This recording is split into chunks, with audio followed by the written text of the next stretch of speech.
Queria que você abrisse comigo a sua Bíblia, lá no livro de Romanos, capítulo 3, para a gente já começar lendo a Bíblia, lendo Romanos, capítulo 16, me perdoem, irmãos.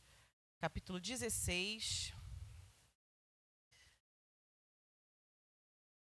Romanos 16, versos de 3 a 5,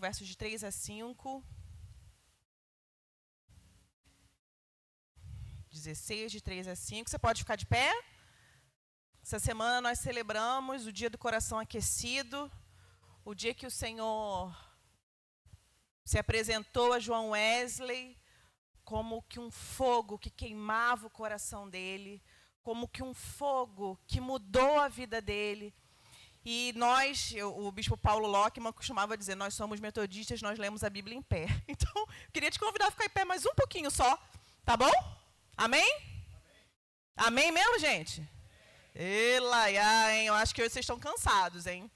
Vamos lá? 16:3 diz assim: Saudai a Priscila e a Áquila, meus cooperadores em Cristo Jesus, os quais pela minha vida expuseram a sua cabeça, o que não só lhes agradeço, mas também todas as igrejas dos gentios. Saudai também a igreja que está em sua casa. Saudai Epéteno, meu amado, e as primícias da Ásia em Cristo Jesus. Pai, a tua palavra, ela não volta vazia. Nós entregamos, Senhor, nesse momento, esse tempo, Pai, de compartilhar a palavra, de falar do Senhor. Toma as nossas mentes, que elas sejam levadas cativas ao trono da tua graça. E usa-me, Senhor, me usa. E usa, Senhor, também as pausas, os silêncios, para que o Senhor fale no coração dos meus irmãos e das minhas irmãs, em nome de Jesus. Amém. Amém? Pode sentar. Vocês já devem ter me ouvido falar que eu nasci na igreja. Meus avós maternos eram batistas, minha avó ainda é viva, batista, meus avós paternos eram presbiterianos, e eu tive a oportunidade de crescer na igreja. Eu tive a oportunidade de não só crescer na igreja, mas crescer numa casa que era igreja, numa igreja que era casa. E quando eu comecei a namorar esse homem bonito aqui, lindo, foi no início dos anos 2000. E no início dos anos 2000, a Igreja Metodista estava passando no Rio, no estado do Rio de Janeiro, estava passando por um momento de avivamento muito especial. Nós, conduzidos pelo bispo Paulo Lockman, nos deu um desafio, que eu não sei se você se lembra, você que é metodista há mais tempo, mas era uma igreja em cada bairro, um grupo de discipulado em cada rua, a fim de alcançarmos 1 milhão de discípulos. E aquilo me moveu muito. Aquilo moveu muito o meu coração, aquilo falou muito comigo, e a gente estava naquela fase do namoro, que a gente estava querendo saber se ia casar, se não ia casar e tudo. E aí um dia ele me enganou em janeiro, falou assim, Priscila, vamos para um acampamento que vai ter de jovens da igreja. Acampamento, vida toda indo para acampamento, uma coisa que batista faz muito é fazer acampamento. Cheguei lá, caí no Peniel. Quem já foi para Peniel aqui? Quem já foi para o encontro com Deus aqui? Eu, batista, imagina um batista que não fala um glória a Deus no culto. Você imagina um batista que não fala um amém mais alto, cair de paraquedas em Peniel. E era gente caindo de um lado, gente caindo do outro. Eu falava, Jesus, o que está acontecendo aqui? E o Senhor me visitou, o Senhor me mostrou que existem várias formas de ser igreja. Naquela época eu pensava de uma maneira, hoje eu penso de outra maneira. Mas foi a mensagem do discipulado, a mensagem de que nós chegaríamos a 1 milhão de discípulos através do discipulado, através de igrejas nas casas, que é aquilo que moveu o meu coração. E aí, quando a gente voltou, a gente preparando para casar, falei, Leandro, vamos ser metodistas. Porque ele estava achando que ele ia ser batista, ele estava disposto a ir para a igreja batista. Falei, não, nós vamos ser metodistas, porque nós vamos fazer parte desse milagre. Nós vamos fazer parte desses discípulos que vão ser ganhos para o Senhor Jesus. E o Senhor foi trabalhando, depois disso o Leandro recebeu o chamado pastoral, ou melhor, ele ouviu o chamado pastoral. E esse tema dessa palavra que a gente vai falar hoje, de igrejas casa, famílias a serviço do reino, é porque uma coisa, desde muito cedo eu sabia e não soube como transformar isso em palavras. Mas uma coisa que eu descobri desde muito cedo é que a primeira igreja que eu pertenço é a minha família. Você está entendendo o que eu estou falando? A sua primeira igreja é a sua família. A sua casa é a sua primeira igreja. Por quê? Eu vou começar a falar no texto, porque depois que o Império Romano institucionalizou a igreja, a gente começou a entender, eles começaram a perceber que igreja era parede, igreja era teto, igreja era lugar de reunião. Mas até que o imperador romano tivesse transformado a religião oficial do Império Romano no cristianismo, a igreja acontecia na casa. A igreja acontecia na beira da mesa. A igreja acontecia no espaço de reunião, nos terraços. A igreja acontecia aonde as pessoas estavam. Então, eu falei, né, que a minha primeira igreja foi a minha família, porque eu aprendi muita coisa na igreja, irmãos. Muita coisa, muita coisa. Mas onde eu aprendi a servir foi na minha família. Onde eu aprendi a ouvir a voz do Senhor foi na minha família. Onde eu aprendi a ser missionária foi na minha família. Onde eu aprendi a abrir mão da minha vontade para que a vontade do Senhor fosse feita foi na minha família. Porque eu tive pessoas que ouviram a voz do Senhor, ouviram o chamado do Senhor e resolveram fazer da casa deles uma igreja. Resolveram fazer do espaço de reunião, da sala, da mesa, da cozinha, uma igreja. Meu avô, eu falo muito da minha avó materna, que ainda é viva, né? Mas o meu avô Nael, presbítero da igreja presbiteriana, estava contando essa semana para alguns amigos que meu avô, ele saiu de Jardim América, no Rio, né? Que agora é Complexo de Israel, se eu não me engano. Na época em que meu avô era muito ligado a movimentos de igreja. Igreja é futebol, meu avô sempre gostou dessas coisas. Meu avô era líder de, nem sei como é que chamava na época, né? Líder de, né, era esporte e lazer. Tinha um nome, quem é mais antigo vai lembrar que diretoria de esporte e lazer na igreja. E meu avô, por conta disso, ele levou essa experiência dele da igreja para o trabalho. E foi naquela época que estava tudo muito confuso e acharam que meu avô era envolvido com política. E meu avô foi mandado embora e começou a ser perseguido por conta desse trabalho dele, que era na igreja. Aí ele foi se esconder no Parque Paulista. Não está no mapa, gente. Parque Paulista, eu ouvi falar, hoje talvez você ouça, né? Que virou comunidade, inclusive. Mas o Parque Paulista, meu avô saiu de Jardim América. Jardim América, na época, era o lugar da nova classe média do Rio de Janeiro. E foi para o Parque Paulista. Só que meu avô era presbiteriano. E não existia nenhuma igreja presbiteriana no Parque Paulista. E meu avô ia até a igreja batista, né, que era mais perto, que era a igreja dos meus avós maternos, por acaso. Ia até a igreja batista, nos dias de ceia, tomava ceia, e nos outros dias ele se reunia na casa dele. Eu me lembro pequenininha, não me lembro da idade de Miguel, minha irmã era da idade de Miguel, eu da idade de Lucas, da gente na igreja, que era na casa do meu avô. A sala do meu avô era bem pequenininha, então ele tinha uma loja que ele estava construindo, que era o sonho dele, ter uma lojinha para vender os produtos dele, e é ali que a gente se reunia. Era em casa, era na casa. Eu chegava lá, minha mãe conta que ela esquecia pedaço de roupa minha, e tinha roupa na casa da minha avó, e era ali que a gente se reunia.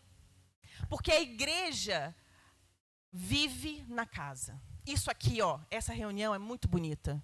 Você olhou para o seu irmão, para a sua irmã, você viu que está bonito, está arrumado. Hoje está frio, né? Frio, a gente fica elegante. Irmão, não adianta até meter uma lã ali, um veludo, um cotelê ali. Mas você bota uma roupa mais bonita e vem para a igreja. Só que quanta coisa que a gente não esconde debaixo dessa boniteza? Quanta coisa a gente não esconde debaixo dessa arrumação? Quanta coisa a gente não esconde debaixo dessas máscaras que nós colocamos para nos apresentarmos para as outras pessoas. E só quem sabe como você vive é quem está dentro da sua casa com você. Só quem sabe como você é quem está dentro da casa com você. E Priscila e Áquila, Priscila minha xará, né? Eu me lembro, na escola dominical, eu tenho vividamente a imagem da figura que a gente pintou, que eu devia ter 7, 8 anos, de Priscila e Áquila fazendo tenda, costurando tenda. Priscila e Áquila seriam hoje o que seriam hoje seriam donos de hotéis, porque naquela época todo mundo vivia em tenda. O Império Romano estava expandindo, tinha muita guerra, eles faziam tenda. Então Priscila e Áquila usaram o ofício que eles tinham para a expansão do reino de Deus. E a igreja, ela começa na casa. A igreja começa na casa de Priscila e Áquila. Hoje de manhã eu dei spoiler, né, na hora do momento de entrega, né? Mas na casa de Lídia se reunia uma igreja. Na casa de Filemon se reunia uma igreja. A mãe de João Marcos também reunia uma igreja na sua casa. Então, para a gente ser igreja, para a gente ser uma igreja que é casa, uma igreja que está em todo lugar na nossa cidade, a gente não precisa de louvor, que é muito bom. A gente não precisa de cadeira, não precisa do ar-condicionado, que é muito bom. A gente precisa de corações disponíveis para entender o chamado do Senhor. Corações disponíveis para entender que a gente precisa de disposição e de fé. E aí, voltando, que eu estava falando da visão que o Senhor deu para o bispo Paulo, nós ainda não somos 1 milhão de discípulos, muito pelo contrário, a gente está muito longe disso, e nós precisamos fazer meia-culpa disso, a gente precisa entender qual é a nossa culpa, qual é a nossa relação de não termos chegado a 1 milhão de discípulos. Mas uma coisa a visão do bispo Paulo era uma igreja em cada bairro, um grupo de discipulado em cada rua. Eu vou além disso. É uma igreja em cada casa. A sua casa é uma igreja. Onde a igreja metodista central em São Gonçalo se reúne? É no Engenho Novo, é no centro, é lá na zona sul de São Gonçalo, no Barreto, né? A igreja é no Patronato, é no Paraíso. É lá que a igreja metodista central em São Gonçalo se reúne. Você está conseguindo entender que a sua casa é a igreja metodista central em São Gonçalo? A gente não sabe quanto tempo a gente vai ter esse prédio. A gente não sabe o dia de amanhã, não sabe das intempéries, a gente não sabe do porvir, a gente não sabe o que vai acontecer, mas o que eu sei é que pode não ter parede, pode não ter ar-condicionado, pode não ter prédio, mas a minha casa vai continuar sendo igreja do Senhor Jesus. A minha casa vai continuar sendo lugar de serviço, lugar onde a glória do Senhor se manifesta. Porque eu não preciso, gente, e eu falo isso com todo carinho, porque eu sei o quanto os irmãos lutaram para que esse espaço fosse construído. Eu passei por, na minha infância, 2 construções de igreja, estão lá construindo até hoje, glória a Deus. E a minha infância já passou um tempo. Caxias a gente estava construindo, Itaipava a gente estava construindo, cheguei em São Gonçalo a gente está construindo, a gente pausou, mas a gente está construindo, amém? A gente vai construir mais, a gente vai conseguir acabar a obra, né? Que a obra de igreja nunca acaba, não é? Mas eu tenho certeza no meu coração que se um dia a gente fala e a Bíblia fala, né, que a gente vai ser perseguido, que se um dia esse espaço aqui for perseguido e esse espaço aqui for fechado, a minha casa vai ser um lugar de reunião, a minha casa vai ser um lugar de adoração, a minha casa vai ser um lugar de se pregar a palavra. Porque a minha casa serve ao Senhor. Eu e a minha casa servimos ao Senhor. E Áquila e Priscila, eles edificavam a casa deles, eles se edificavam, eles eram um casal com o reino em mente. Com o reino em mente. Eu e Leandro, esse ano, o Leandro já falou aqui várias vezes, né? Quase esqueceu do meu aniversário hoje, mas ele está lembrando que esse ano a gente faz 20 anos de casado.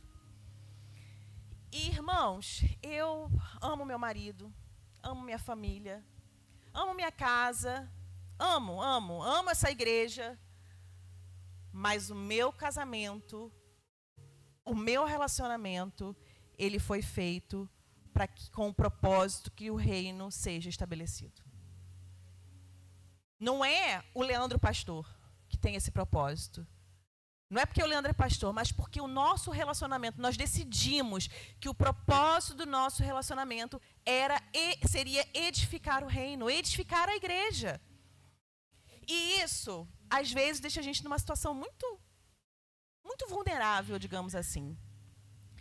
Quando a gente teve o Heitor, né, a gente ficou muito tempo para engravidar do Heitor, né, quase 3 anos para engravidar do Heitor.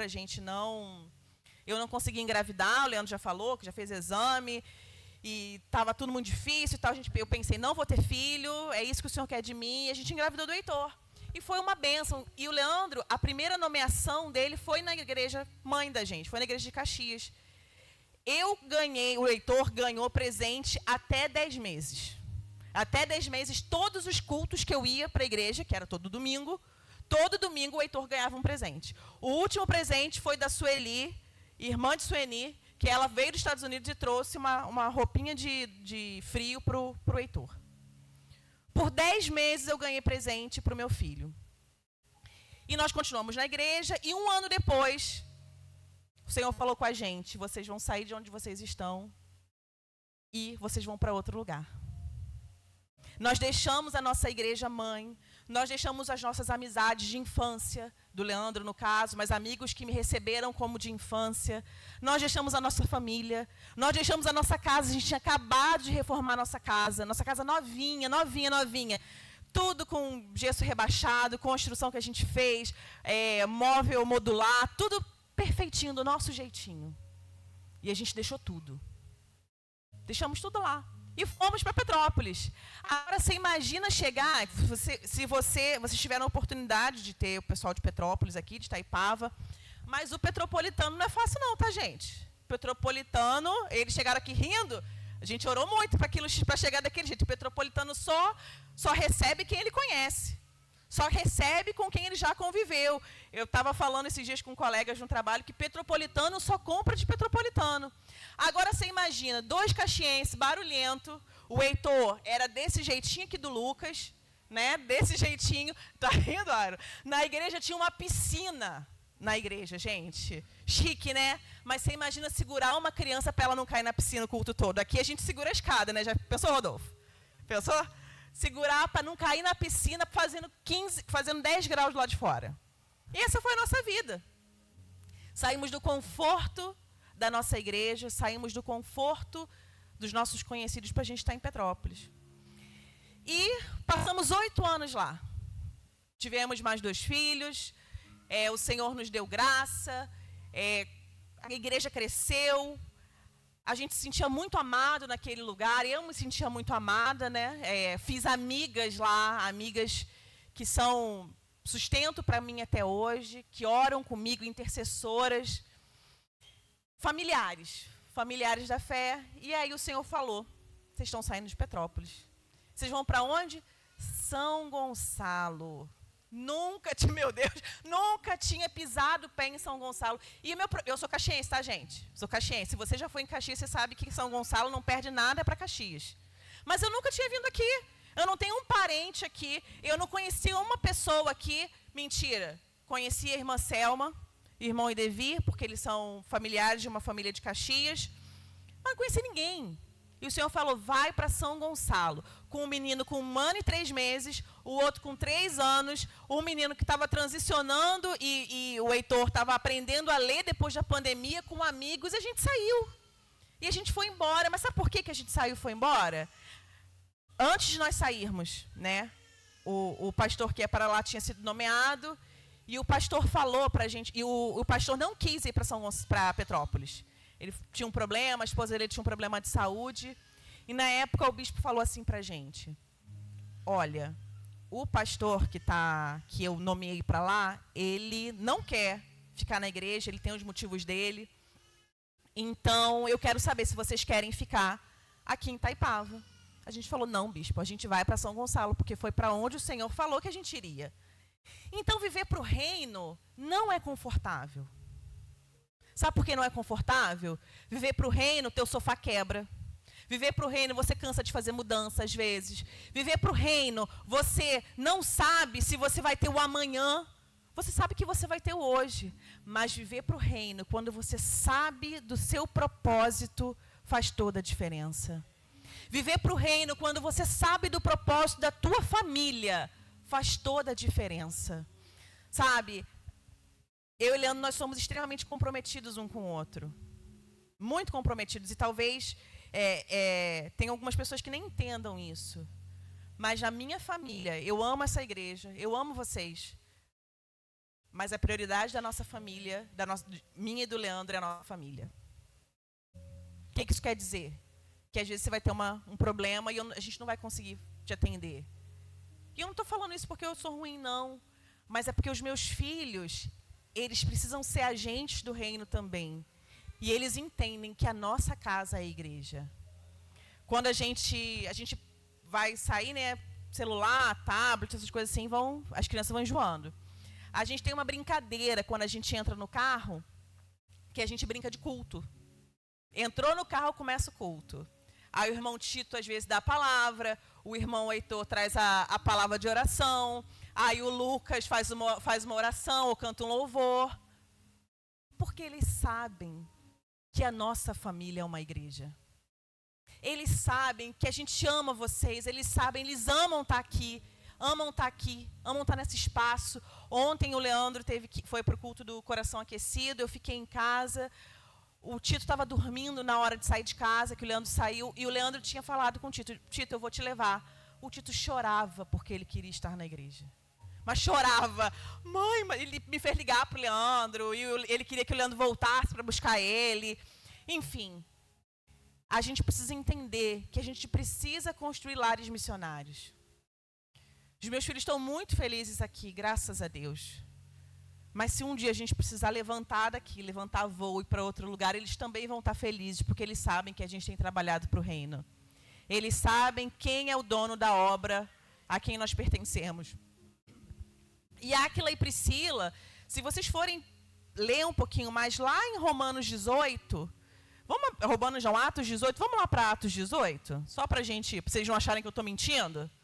Amém? Ninguém está achando que eu estou mentindo não, né, gente? Da Áquila e da Priscila, não. Atos 18, a gente vai ler 2 trechos, né?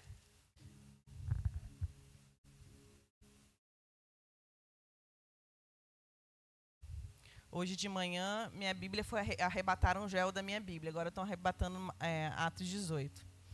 Atos 18, 1-3 diz assim, ó. Depois disso, partiu Paulo de Atenas e chegou a Corinto. E achando um certo judeu, por nome Áquila, natural do Ponto, que havia pouco tinha vindo da Itália, e Priscila, sua mulher, se ajuntou com eles. E como era do mesmo ofício, ficou com eles e trabalhava, pois tinham por ofício fazer tendas. E lá em Atos 18, 26, aí continua contando a história de Paulo em Corinto. E aí lá no 26... 18, 26 fala assim, e começou a falar ousadamente na sinagoga. Esse foi Apolo. Apolo começou a falar ousadamente na sinagoga. Quando o ouviram Priscila e Áquila, o levaram consigo e lhes declararam mais pontualmente o caminho do Senhor. Se você não sabe a história de Apolo, ele foi um expoente na igreja primitiva.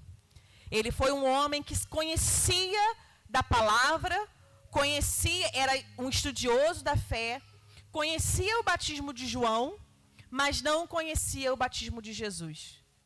Ele conhecia o arrependimento, mas ele não conhecia a graça.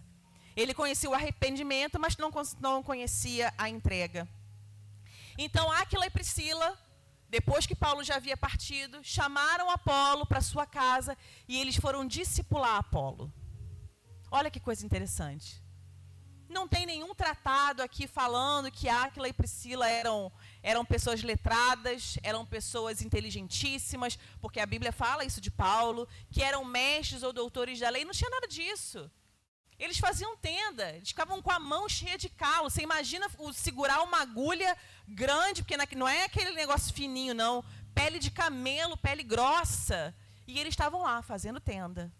E enquanto eles faziam tenda, eles falavam para Apolo e explicavam para Apolo sobre a palavra do Senhor. Explicavam para Apolo aquilo que eles tinham recebido do apóstolo Paulo.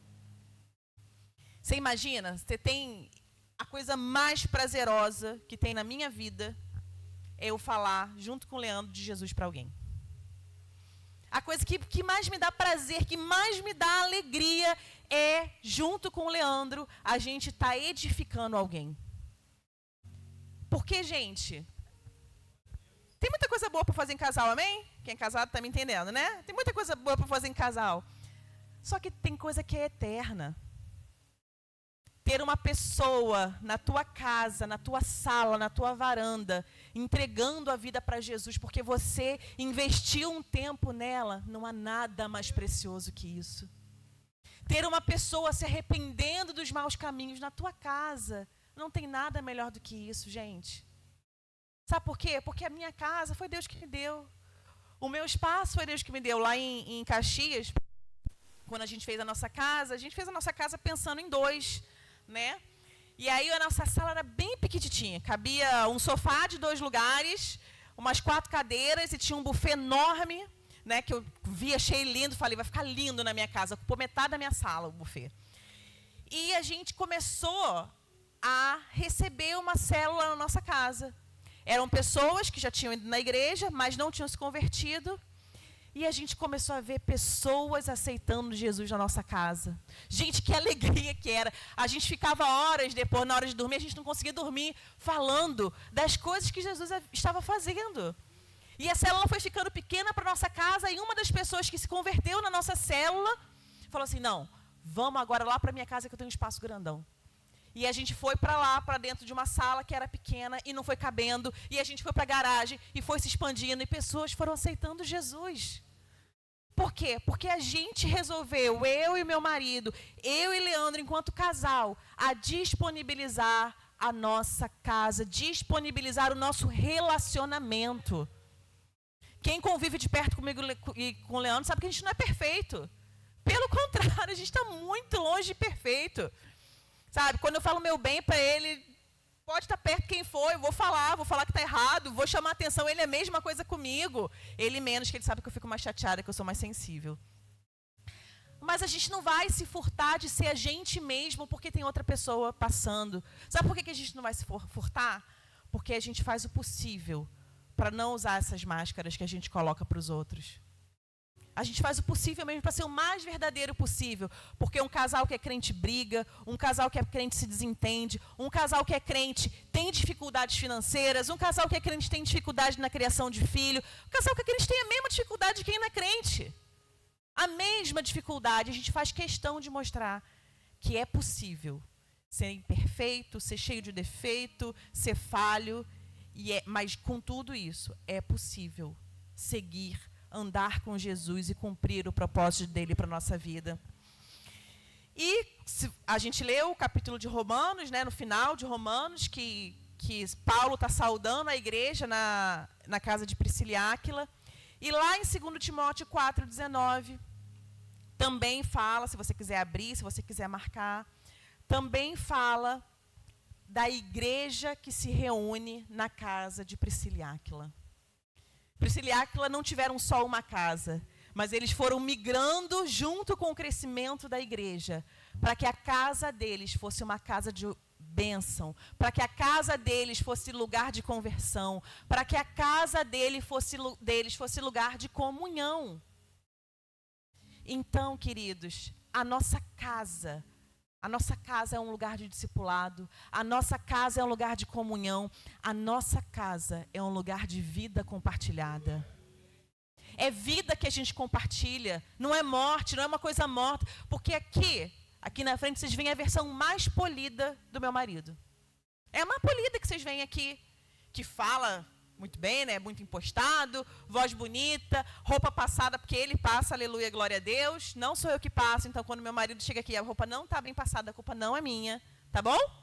Às vezes, que às vezes você pode pensar assim, Priscila não passa a roupa do pastor.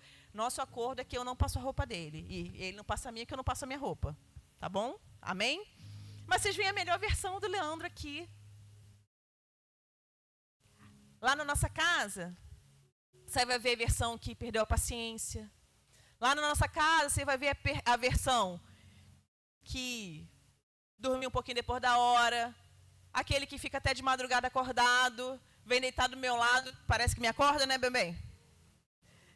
Na nossa casa é tudo diferente. Na nossa casa, vê o Lucas correndo assim, ele já tinha pegado o Lucas. Lucas correu aqui pra caramba, né? Ele estava aqui nervoso que o Lucas não parava de correr.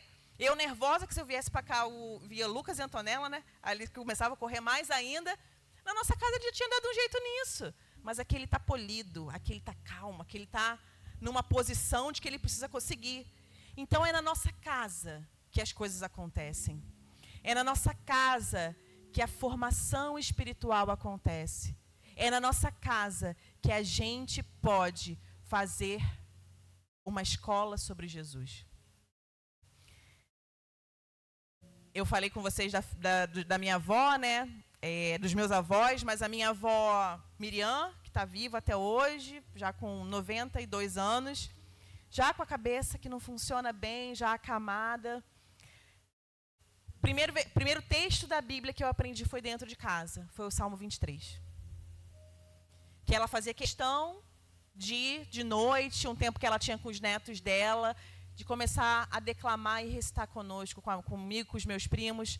O Senhor é meu pastor e nada me faltará. E ela ia o texto todo com a gente, depois ela voltava e ensinava. Minha avó não estudou. Minha avó foi para o grupo escolar, aprendeu a ler e escrever, e não estudou mais nada. Mas a minha avó era uma pessoa que você chegava lá, aluna assídua da escola dominical, lia a Bíblia, lia a lição, servia na igreja, uma bênção. Meu avô, a mesma coisa, meu avô com Alzheimer já, com Alzheimer no estado relativamente avançado, a gente chegava na casa dele, ele foi professor da escola dominical há muitos anos, ele estava com a Bíblia dele e a revista da escola dominical estudando sobre o Senhor Jesus. E compartilhando com a gente os entendimentos dele. E eu podia não concordar com metade deles, mas sabe o que meu avô queria fazer? Me ensinar a como ser crente. Eu já com 25, 30 anos, casada com um filho, mas o meu avô fazia questão de ensinar. Na minha outra igreja, na casa dos meus avós paternos, os meus encontros com Jesus foram na casa com a minha tia, ensinando para a gente sobre o que era ser crente. Era ouvindo, se você já ouviu, a história do livro Sem Palavras. Era ouvindo sobre o Samuelito, que você não conhece talvez, você perdeu. Samuelito, um menino missionário.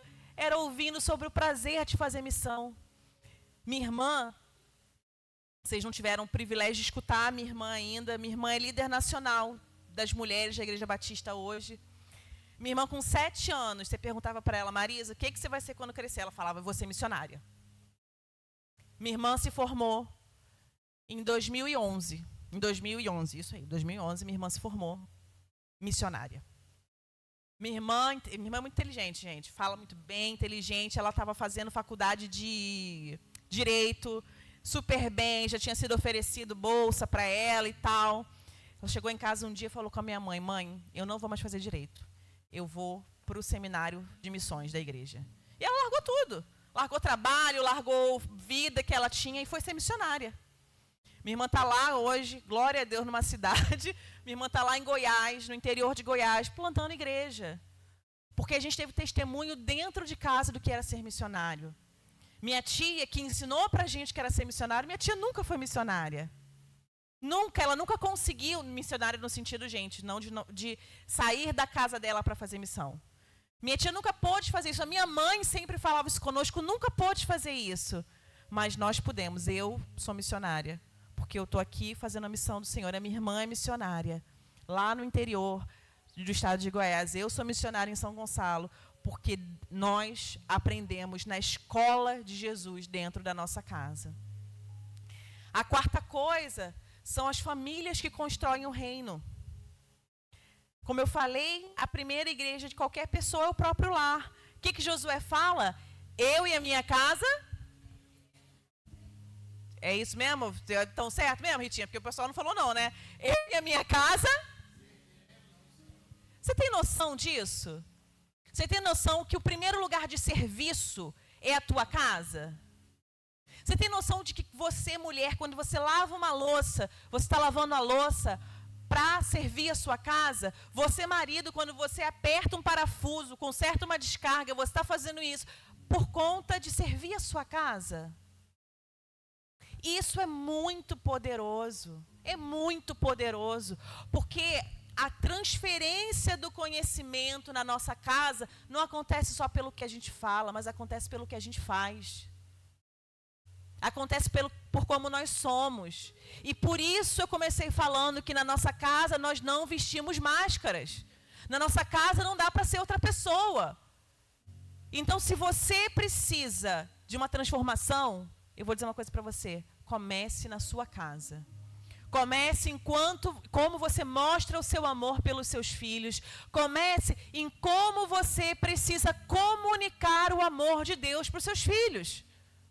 Os seus filhos, hoje de manhã, eu abri o culto lendo o capítulo 8 de Romanos, que Paulo fala que nós fomos adotados, nós recebemos o espírito de adoção. Os seus filhos só vão conhecer o amor de Jesus plenamente quando eles entenderem que você carrega o amor de Jesus. Eu tive muita dificuldade, porque você vê que eu falo muito dos meus avós, né? Mas eu tive muita dificuldade, porque meu pai teve muita dificuldade em manifestar o amor de Jesus na minha vida. E eu tive muita dificuldade de entender esse amor paterno, essa filiação. E quando eu entendi isso, quando o Senhor me curou, isso foi tão poderoso na minha vida. Tão poderoso, porque eu resolvi que os meus filhos veriam em mim e no meu marido a manifestação do amor do Pai. Talvez você não conviva com o pai ou a mãe do seu filho. Talvez você tenha uma relação difícil com a pessoa, com a genitora do seu filho. Mas eu quero te dar um conselho. Não transfira os seus problemas com o seu ex-marido, com a sua ex-esposa, para a relação deles com os seus filhos. É difícil às vezes, né? Eu sei que é difícil, porque eu vivi isso. É muito difícil, mas você precisa mostrar graça para os seus filhos. O que é graça? Graça é um favor que a gente não merece. Graça é um favor que a gente não merece. E eu sei, gente, que tem ainda mais, assim, os pais que são pais divorciados, me desculpem, mas tem muito pai pilantra por aí, né? Que abandona, faz filho e abandona. Como tem muita mulher sem vergonha também. Tem. Estou falando disso. Mas não transfira a sua frustração com o pai, com a mãe do seu filho, para a relação dele com o pai e com a mãe dele. Proteja os seus filhos. Dê a sua vida, assim como Jesus deu a vida na cruz por nós, mas dê a sua vida para proteger os seus filhos. Porque a relação deles com o pai e com a mãe vai depender, a relação deles com Deus vai depender de como é a relação deles com pai e mãe. E é difícil, gente, eu sei que é difícil, eu sei. Às vezes, eu acordo e ainda acordo com dificuldade de engolir algumas coisas do meu passado, do tempo que meus pais se divorciaram. Tem dia que eu acordo assim, sabe? Mas eu preciso manifestar graça. Manifestar graça nos meus relacionamentos. Manifestar graça para que os meus filhos entendam o que é graça. Porque graça não é merecido.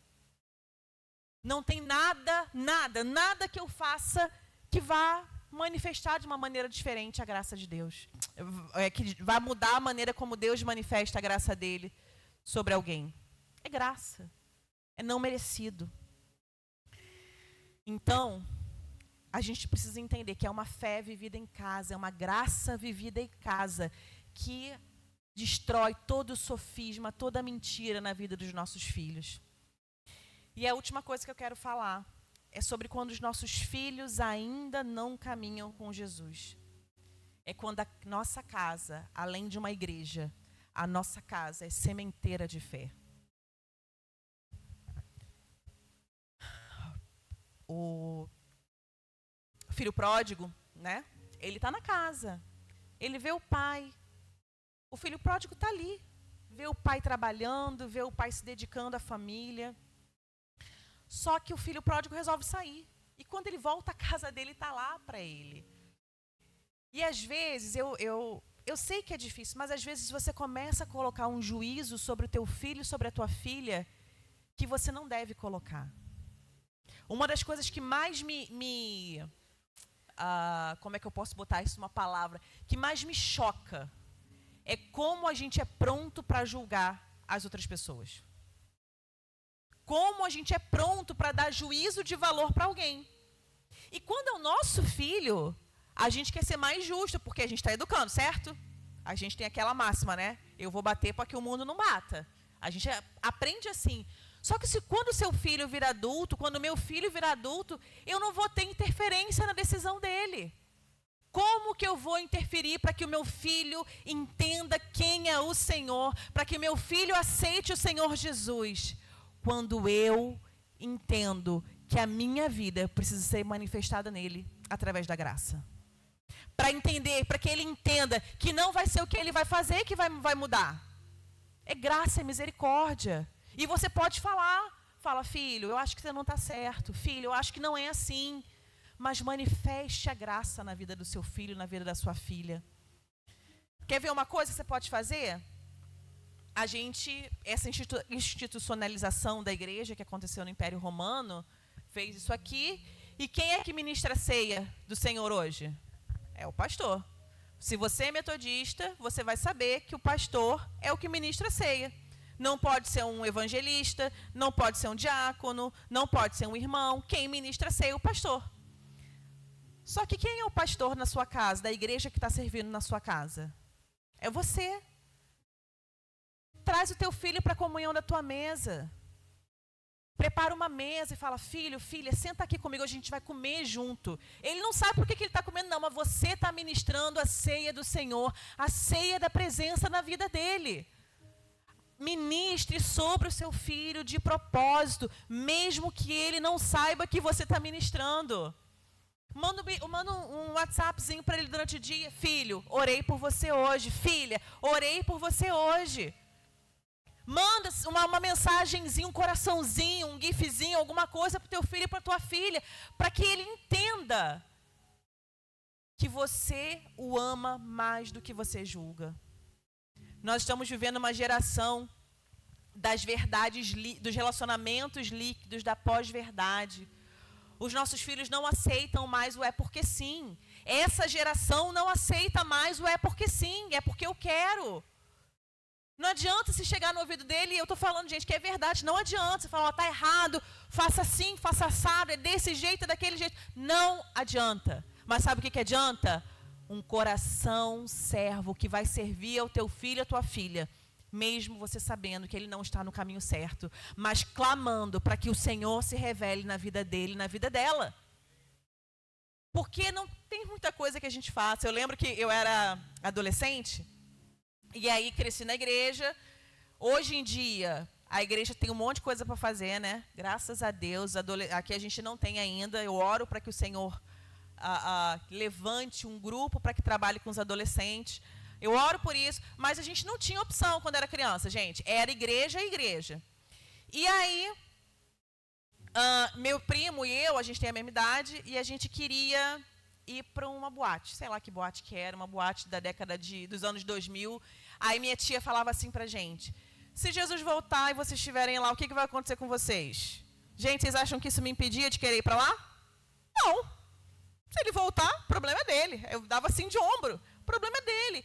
Então, a gente precisa entender como que a gente vai comunicar com os nossos filhos a necessidade da presença do Senhor. E se a sua casa é uma igreja, se você faz do seu lar uma igreja, você vai ver os milagres acontecendo. Você vai ver a adoração fluindo. Você vai ver a palavra transformando. Você vai ver as suas atitudes transformando. Amor, exemplo, oração silenciosa, são sementes que o Espírito Santo quer regar. E Ele pode regar na sua vida, na sua casa.